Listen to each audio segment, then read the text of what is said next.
Saint Catherine. Movie की शुरुआत में हम एक अंधेरी टनल देखते हैं जो कि जमीन के नीचे है। वहाँ पर टेड नामी फादर आता है। यूँ लगता है जैसे वो कोई रिचुअल परफॉर्म कर रहा है। रिचुअल के दौरान ही उसे लगता है कि जैसे कोई घुर्रा रहा है। ये घुर्राने की आवाज किसी डीमन की थी, जिसे देखकर फादर चौंक जाते हैं। इसी के साथ सीन बदलता है एक चर्च इंस्टीट्यूट की तरफ, जहाँ पर एक सिस्टर किसी लड़की पर रिचुअल कर रही है। उस लड़की की आंखों को कवर करके, यानी उसकी आंखों पर पट्टी पहनाकर उसे किसी कमरे में ले जाया जाता है। वो लड़की वहाँ मौजूद एक शीशे को उठाती है, जिसके बाद उसे कुछ हेलुसिनेशंस आते हैं। ये मंजर इस मूवी की पहली कहानी से जुड़ा है। उस लड़की के विजन में हम दो औरतों को देखते हैं, एक बूढ़ी और एक जवान। वो दोनों साथ अंधेरे कमरे में टीवी पर कोई मूवी देख रहे होते हैं। दिखाया कुछ यूँ जाता है कि वो बूढ़ी औरत इस जवान लड़की की माँ को बहुत अच्छे से जानती है, वो औरत जो कि अब इस दुनिया में नहीं है। ये दोनों लेडीज एक साथ बैठी होती हैं। तभी उस जवान लड़की को लगता है कि जैसे उसे कोई देख रहा है। वो काफी घबरा जाती है। पास बैठी बूढ़ी औरत उसे समझाती है कि परेशान मत हो, ये जो तुम महसूस कर रही हो ये सिर्फ तुम्हारे दिमाग में है, हकीकत से इसका कोई लेना देना नहीं। मेरे साथ भी ऐसा ही होता था जब मैं तुम्हारी उम्र की थी और उस वक्त मुझे तुम्हारी माँ ने संभाला था। साथ ही वो बूढ़ी औरत उस जवान बच्ची को ये भी बताती है कि मैंने एक किताब पढ़ रखी है और उसका कॉन्टेक्स्ट मैं तुम्हें समझाती हूँ। तुमने महसूस किया होगा कि जैसा तुम सोचती हो तुम्हारे आसपास की दुनिया भी तुम्हें वैसी ही लगने लगती है। और इसका मतलब ये हो सकता है कि जैसे हर इंसान के साथ एक फरिश्ता होता है, एक एंजल होता है, इसी तरह हर इंसान के साथ एक डीमन भी होता है। अगर इंसान हर वक्त नेगेटिव सोचता रहे तो उसका डीमन मजबूत होता जाता है, इतना मजबूत कि अगर तुम हर वक्त उदासी में रहोगी तो वो तुम पर हावी हो जाएगा। तो बेहतर है कि तुम अपनी सोच को खुद पर हावी मत होने दो और खुश रहो। लेकिन अगर तुम इसमें नाकाम हो जाओ और वो डीमन तुम पर हावी हो जाए, जैसा कि अब मैं तुम्हारी हालत में देख पा रही हूँ, तो इसके लिए मैं तुम्हें एक रिचुअल बताती हूँ। तुम्हारी माँ इन रिचुअल्स पे यकीन नहीं करती थी, लेकिन मैं करती हूँ, क्योंकि इसके बाद से मैं बिल्कुल ठीक हो गई थी। अब वो ओल्ड लेडी उसे रिचुअल करने का तरीका बताती है। पहले तरीके में आता है स्पेल्स, यानी जादू मंत्र के थ्रू रिचुअल करना। दूसरा है मैनिफेस्टेशन। तीसरा तरीका हमसे हिडन रखा जाता है। चौथा तरीका होता है रेवलेशन। फिर होता है वो रिचुअल स्टार्ट। उस जवान लड़की के हाथ में एक शीशा पकड़ाया जाता है। जैसे ही वो कुछ स्पेल्स बोलती है तो उसे शीशे में एक डीमन दिखाई देता है। वो चौंक जाती है, डर कर शीशे को फेंकती है। तभी उसके सामने उसकी मरी हुई माँ आ जाती है। ये आखिर हो कैसे गया, उसे कुछ समझ नहीं आ रहा था। उसकी माँ उसके कान में कहती है, मेरी बेटी अब तुम आजाद हो। लेकिन साथ ही उसकी माँ वापस उसी बूढ़ी औरत में बदल जाती है। वो बूढ़ी औरत उस जवान लड़की के पेट में स्टैब करती है। वो लड़की वहीं बेहोश हो जाती है और जब उसे होश आता है तो वो फौरन से अपने पेट को देखती है। चाकू का निशान अभी भी वहीं था, लेकिन उसमें से कोई खून नहीं आ रहा था। ये जवान लड़की अब अपने हाथ में हैमर उठाती है, क्योंकि वो बहुत डर चुकी थी। वो नीचे लाउंज में जाती है और देखती है कि बूढ़ी औरत वहीं बैठी टीवी देख रही है। ये उसके लिए काफी चौंका देने वाली बात थी। जब वो जाकर उस बूढ़ी औरत से बात करने की कोशिश करती है तो वो नोटिस करती है कि वो बूढ़ी औरत वहीं पर स्टिल बैठी हुई है, न किसी बात का जवाब दे रही है और न हिल रही है। तभी उस जवान लड़की को एहसास होता है कि मैं तो किसी और दुनिया में फंस चुकी हूँ और जरूर यहाँ कुछ न कुछ गलत हो रहा है। तभी यहाँ पर सीन थोड़ा सा अनफोल्ड होता है और हमें दिखता है कि उस बूढ़ी औरत ने जानबूझकर उस जवान लड़की से ऑफरिंग रिचुअल करवाया था, जिसके बाद ये जवान लड़की बहुत मुश्किल में फंसने वाली थी। इसी के साथ उस जवान लड़की को खून की उल्टी आती है। ये देखकर वो घबराकर चिल्लाने लगती है कि ये मेरे साथ हो क्या रहा है।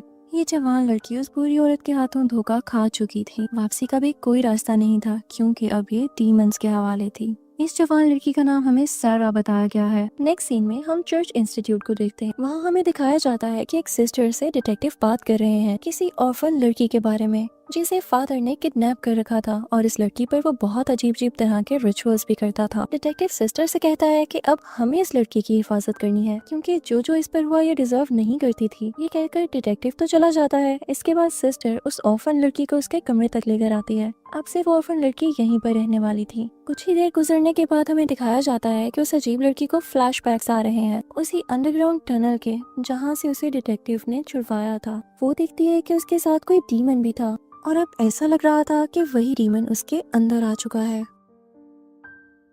अगले रोज सिस्टर उस ऑर्फन लड़की के पास आती हैं और उसे कहती हैं, मेरे बच्चे तुम फिक्र नहीं करो, तुम्हारे जितने भी ट्रॉमास हैं या तुम्हारे जहन पर जितने भी बुरे असरात हैं, हम सब मिलकर उन्हें खत्म करेंगे। इसके बाद वो उसे रिचुअल के लिए ले जाती हैं और उसकी आंखों पर पट्टी बांध देती हैं। पता चलता है ये उसी सीन से कनेक्ट करता है जो कि हमने शुरू में देखा, और हमने वो कमरा भी देखा जहाँ पर सैटर्न से जुड़ी कुछ चीजें पड़ी होती हैं। हर चीज किसी न किसी एंटिटी से जुड़ी होती है। यानी ये ऑर्फन लड़की जिस भी चीज को हाथ लगाएगी हमें उसी एंटिटी से या उसी इंसान से जुड़ी हुई कहानी दिखाई जाएगी। यानी उसको वही विजन आएगा जो कि हमें मूवी में देखने को मिलेगा। जब इस ऑर्फन लड़की ने शीशा उठाया था, इस रूम में जितने भी ऑब्जेक्ट्स थे उन्हें टोटम कहा जाता है। इन ऑब्जेक्ट से जुड़ा हुआ डीमन अगर अपने टोटम को पाले तो या तो वो आजाद हो सकता है या और भी पावरफुल हो सकता है। तो इस चर्च इंस्टीट्यूट में स्टूडेंट्स को इन ऑब्जेक्ट्स के पास ले जाया जाता है ताकि वो इन ऑब्जेक्ट्स को विजिट करें और हर ऑब्जेक्ट की अलग हिस्ट्री जान सकें एक विजन की सूरत में। अब आते हैं मूवी के सीन की तरफ, जहां हम उस ऑर्फन लड़की को उसे रूम में एक गॉड टोटम उठाते हुए देखते हैं। उससे ऐसा इसलिए करवाया जा रहा था ताकि उसके अंदर मौजूद एंटिटी या डीमन को निकाला जा सके, और ये भी वजह थी कि हर टोटम की हिस्ट्री को उसके थ्रू जाना जा सके। जैसे ही वो नए ऑब्जेक्ट को हाथ लगाती है, उसके सामने एक विजन आता है। इस सीन में हम देखते हैं एक प्रेग्नेंट लेडी को। वो बहुत बुरी हालत में है, उसका खून भी बह रहा है, लेकिन अफसोस की बात यह कि वो पेट से बंधी हुई है और उसे बांधने वाला कोई और नहीं, उसका हस्बैंड ही है। वो दर्द से किरा रही है और पानी मांग रही है। वो आदमी जिसने उसे बांध रखा है उसे पानी पिलाता है, लेकिन साथ ही उसे मारने की कोशिश करता है। वो लड़की इतनी आसानी से हार मानने वाली नहीं थी। वो उस आदमी को किक करती है और आहिस्ता आहिस्ता वहाँ से रेंग रेंग कर बाहर आने की कोशिश करने लगती है, पर वो आदमी अभी भी जिंदा था। यही हम देखते हैं कि उस लड़की का बेबी भी इस दुनिया में आ चुका है। वो जालिम शख्स जिसने उसे बांध रखा था, वो उस बच्चे की जिंदगी ले लेता है। यहाँ पर हमें एक ट्रूथ पता चलता है कि ये औरत किसी और के बच्चे को नहीं बल्कि शैतान के बच्चे को दुनिया में लाई है, लेकिन वो आदमी हर बार इस सैतानिक बच्चे को मार देता। तभी हम देखते हैं कि वो लेडी दोबारा से माँ बनने वाली है। इसी के साथ हम एक अजीब और गरीब शक्ल वाले डेविल को देखते हैं। वो डेविल आकर उस आदमी को जो कि उस लेडी का हस्बैंड है उसे ऑर्डर देता है कि अब जो आने वाला बेबी है तुम उसे अपने खून से बैप्टाइज करोगे। ये सुनते ही वो आदमी शायद पोजेस हो गया था। वो अपना गला काट लेता है, हर तरफ खून ही खून होता है। फिर इस दुनिया में आता है सैटर्न का एक और बच्चा जिसका नाम वो रखता है 666। यानी इस बच्चे से पहले 656 बच्चे और आ चुके थे जिन्हें उस आदमी ने जीने नहीं दिया था।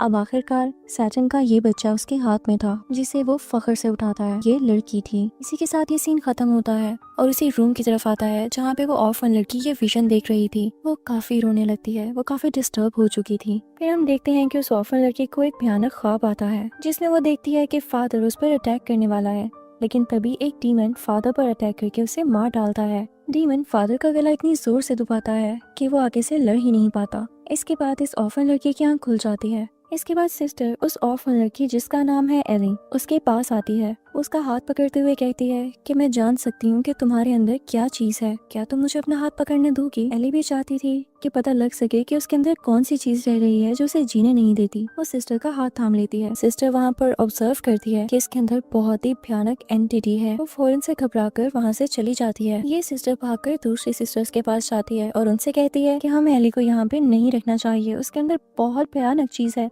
जो हमारे लिए खतरनाक हो सकती है। लेकिन बाकी सिस्टर्स उसे कहती हैं कि नहीं, हमारा फर्ज तो ये है कि अगर हमारे इंस्टीट्यूट में कोई थका हारा आया है या कोई ऐसा इंसान जिसे हमारी जरूरत है तो हम उसे पीछे नहीं हटेंगे, हम एली की भरपूर मदद करेंगे। उसके बाद हम देखते हैं कि एली को दोबारा से उसी रूम में भेजा जाता है कि शायद इसके अंदर मौजूद एंटिटी को सप्रेस किया जा सके। इस बार एली एक चाबी को चुनती है और इस चाबी से जो कहानी जुड़ी है वो मैं आपको सुनाती हूँ। नेक्स्ट सीन में हमें एक मुस्लिम घराना दिखाया जाता है जहाँ पर हम देखते हैं कि एक हस्बैंड और वाइफ रह रहे हैं। हस्बैंड अपनी बीवी की वजह से बहुत परेशान है क्योंकि उसे लगता है कि उसके अंदर कोई एंटिटी रह रही है और उसी को दूर करने के लिए वो एक मौलवी बुलाता है।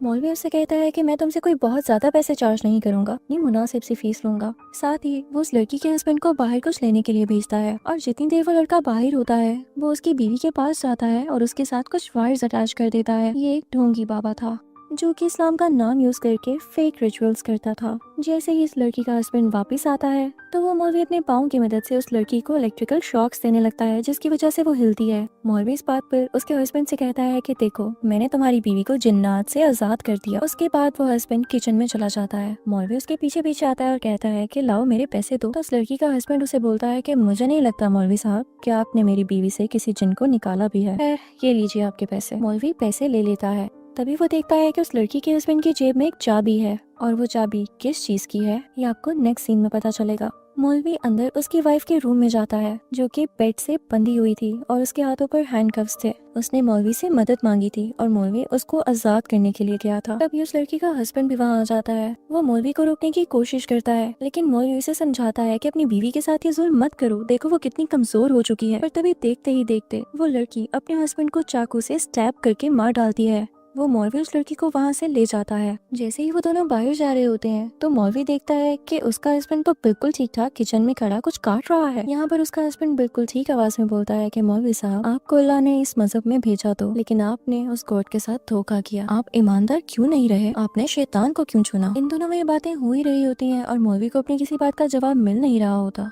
वो नोटिस करता है कि वो लड़की यहाँ से गायब हो चुकी है जिसे वो यहाँ से चुरा कर लेकर जा रहा है। वो वापस कमरे में उसे ढूंढने के लिए जाता है लेकिन बेड के ऊपर से जब शीट्स हटाता है तो ये देखकर हैरान रह जाता है कि वहाँ पर उस लड़की के बजाय उसकी अपनी बेटी थी। वो ये देखकर रोने लगता है और किड़किड़ाने लगता है कि मेरी बेटी को छोड़ दो। तभी यहाँ पर उस आदमी की वाइफ आती है और कहती है कि तुम यहाँ पर इस वजह से हो क्योंकि तुमने गॉड को धोखा दिया है। अगर तुम्हारा ईमान मजबूत होता तो क्या पता गॉड भी तुम्हारा साथ देता, पर अब नहीं। जैसे ही वो ये बोलती है मौलवी की बेटी वहाँ से गायब हो जाती है। तभी मौलवी पीछे मुड़कर देखता है तो उसे उस लड़की के हस्बैंड की लाश मिलती है, यानी वो उसी वक्त मर चुका था और जिस इंसान ने उससे बातें की उसे खुद भी नहीं पता चला कि वो आखिर था कौन। वो घबराकर बाहर जाने लगता है लेकिन कमरे से बाहर उसे कुछ नहीं दिखता सिवाय अंधेरे के। और इसी के साथ ये सीन यहीं पर ही रुक जाता है। इस सीन के बाद भी यानी इस विजन को देखने के बाद एली की तबीयत और खराब होने लगती है। उसके अंदर मौजूद एंटिटी इतनी जल्दी हार मानने वाली नहीं थी। वो एली को दोबारा से पोसेस कर लेती है। खैर देर ना करते हुए रिचुअल दोबारा स्टार्ट किया जाता है। एली को दोबारा से इस रूम में भेजा जाता है। इस बार वो क्रॉस उठाती है, ऐसा क्रॉस जो कि लोकेट शेप में था, गले में पहना जाने वाला। उसको पकड़ते ही एक और विजन आता है जिसमें हमें एक बहुत ही रिलीजियस घराना दिखाया जाता है जहाँ पर 3 लेडीज एक दूसरे का हाथ पकड़कर प्रे कर रही हैं एक हैप्पी लाइफ जीने के लिए। लेकिन उन्हीं में से एक औरत होती है जो कि काफी घबरा जाती है। वो अपनी मैरिड लाइफ से बिल्कुल खुश नहीं होती। उसे लगता है जैसे उसका हस्बैंड उस पर चीट कर रहा है। वहीं पर इसी सीन की एक मेन कैरेक्टर भी होती है जिसका नाम हमें एलिस बताया गया है। वो इस सब सीन के बाद और इस रिलीजियस प्रेयर को डिस्टर्ब होता देखकर वॉशरूम जाती है कि थोड़ा रिलैक्स हो सके। और जब वो वापस आती है तो जहाँ पर वो प्रे हो रही थी वहाँ पर कोई नहीं होता। उसी लाउंज में बेबी मॉनिटर पड़ा होता है जो कि एलिस ने अपनी बच्ची पर नजर रखने के लिए यहाँ रखा हुआ था। उसे उस मॉनिटर में से आवाजें आती हैं उसी कम्युनिटी लीडर की जो कि प्रेयर करवा रही थी। लेकिन जब वो अपनी बेबी के रूम में जाती है तो वहाँ पर कोई भी नहीं होता, पर मॉनिटर से अभी भी आवाजें आ रही थी। वो घबरा जाती है और पूरे घर में अपनी बेटी को ढूंढने लगती है पर वो उसे नहीं दिखाई देती। इसका क्या मतलब था? क्या वो किसी और डायमेंशन में थी या उसकी आंखों के आगे कोई पर्दा था जो उसे कुछ भी दिखाई नहीं दे रहा था? वो जैसे ही भागते भागते लाउंज में आती है तो वहाँ पर वो उन्हीं 4 लेडीज को पाती है जो उससे बहुत सीरियस होकर पूछते हैं कि एलिस, तुम अपनी जिंदगी में जो भी करती आ रही हो उसको मान लो, उसका इतराफ कर लो। यहाँ पर एलिस घबराकर बोलने लगती है, मैं अपने हस्बैंड को बिल्कुल भी टाइम नहीं देती और मैं एक अच्छी माँ भी नहीं हूँ। पर वो सब उससे कहती हैं कि हमें ये नहीं सुनना, हमें असल बात बताओ जो तुम इस जिंदगी में करती आ रही हो। पर तभी उन लेडीज में से एक लेडी उसके पास आती है।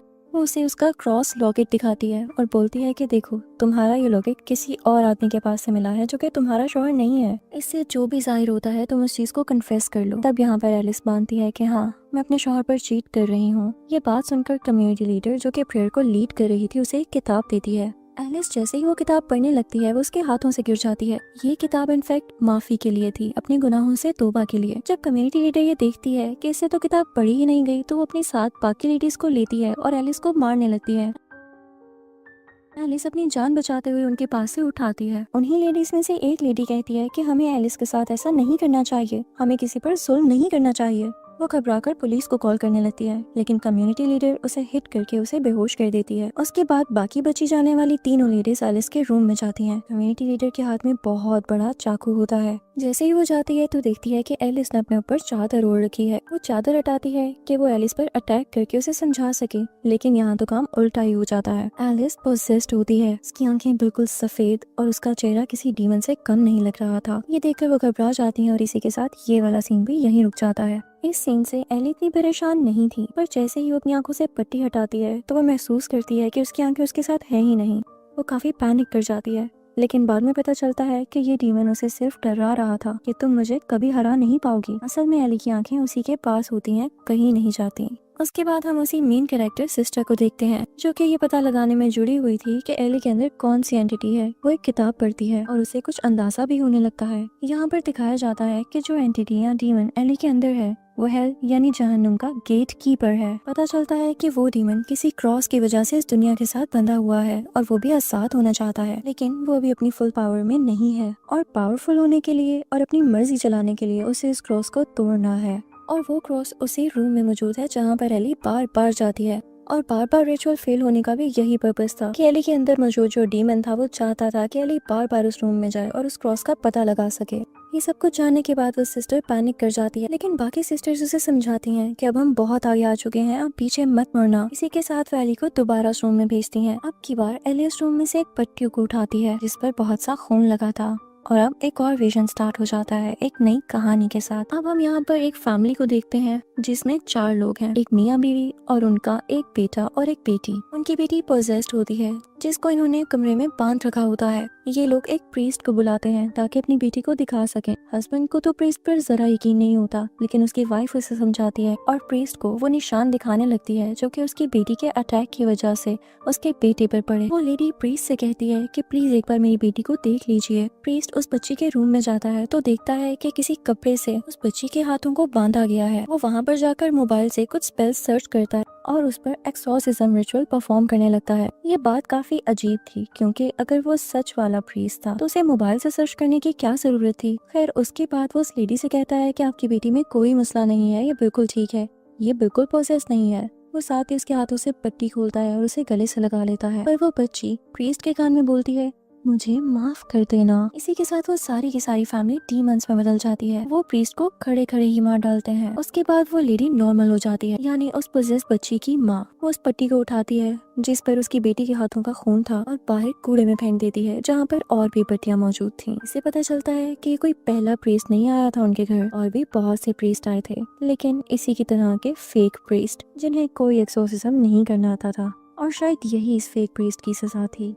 अब एली जानती थी कि उसके अंदर मौजूद डीमन क्या चाहता है। वो फौरन से उस क्रॉस को ढूंढने लग जाती है। एली में मौजूद डीमन उस क्रॉस को तोड़ने लगता है। बाहर सिस्टर्स एली का इंतजार कर रही होती हैं। सिस्टर फौरन से अंदर आती है और एली को पकड़कर लिटा देती है। सब सिस्टर्स मिलकर वो क्रॉस उठाते हैं एली की बॉडी के ऊपर, जिसकी वजह से एली की बॉडी के अंदर मौजूद जो डीमन था वो ज्यादा पावरफुल होने की बजाय सीधा जहन्नुम यानी हेल में वापस चला जाता है। यानी एली की बॉडी में अब कोई डीमन नहीं था। मूवी के एंड में हम देखते हैं कि एली बिल्कुल एक नॉर्मल बच्ची बन चुकी है और वो बहुत खुश है। हमें ये भी पता चलता है कि एली की एक आंट जिंदा है जिनके पास वो रहने जा रही है। वो सिस्टर को बहुत अच्छे से थैंक्स बोलती है और गले मिलकर अलविदा कहती है। इसी के साथ मूवी का एंड हो जाता है। यहाँ पर मैं आपको इस कहानी का कॉन्टेक्स्ट बता दूं। जैसे कहानी के शुरू में मैंने बताया कि हर इंसान के साथ कुछ बुरी चीजें भी होती हैं और कुछ अच्छी भी। इंसान सारी जिंदगी जो काम करता रहता है वो वैसा ही बनता जाता है। उसके साथ का डीमन और स्ट्रॉन्ग होता जाता है जो कि उसे वो काम करने पर फोर्स करता रहता है, पर ऐसे कामों का अंजाम अच्छा नहीं होता। जैसे हर स्टोरी में आपने देखा कि फेक मौलवी हो या प्रीस्ट हो या कोई और इंसान भी जो भी अपने प्रोफेशन के साथ बेईमानी करता है उसका एंड कभी भी अच्छा नहीं होता। आई होप आपको इस मूवी से बहुत अच्छा लेसन मिला होगा। तब तक अपना ख्याल रखें। Good bye.